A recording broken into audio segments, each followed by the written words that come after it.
There's two things you need to know about this place, I told Fritz when he pulled up in my weed-choked driveway a couple nights ago.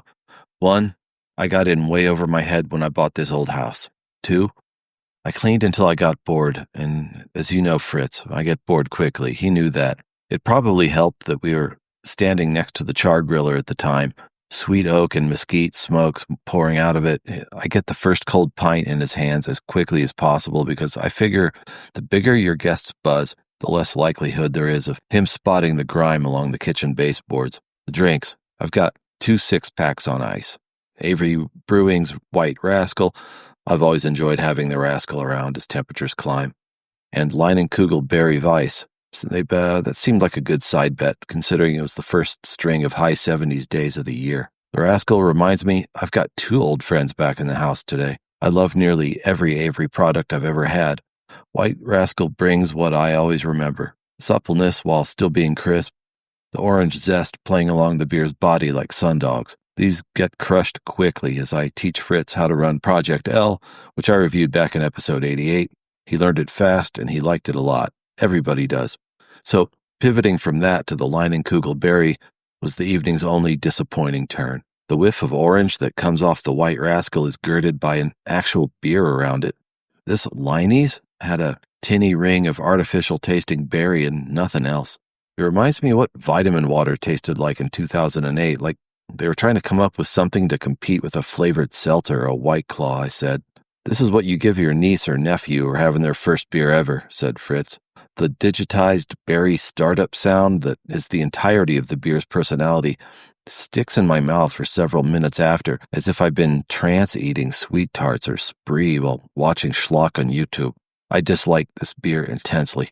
I'd reach for a Keystone Light before I'd ever open one of these again. It is an annoying beverage. But this is where Fritz's time bartending and being a semi-pro lush in Louisville, Kentucky pays off. After pouring, trying, and touring his way through bottles, shelves, and vats of brown liquors made in the southeastern U.S., he pulls his favorite rye from that era of his life out of a brown paper bag. Bottle of Michters.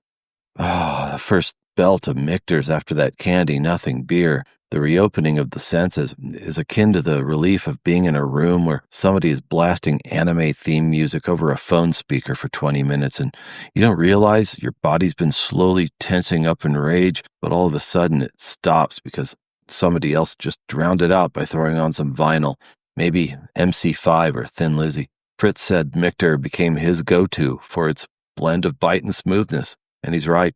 It's all there. That sharp, woody, upfront first hit, then a layered mellowness across the middle and back. We knock it back neat the rest of the night, stopping only to savage the half chicken and pickled okra I dropped between us on a cutting board, popping out back occasionally to watch the progress of the full moon and let the chill spring breeze from the south rake the extra heat off our boozy faces. I showed him the ropes on Final Girl Madness in the Dark before we succumbed to the ranks of unmedicated maniacs on the asylum map and passed out, him on the eastern couch, me on the southern couch.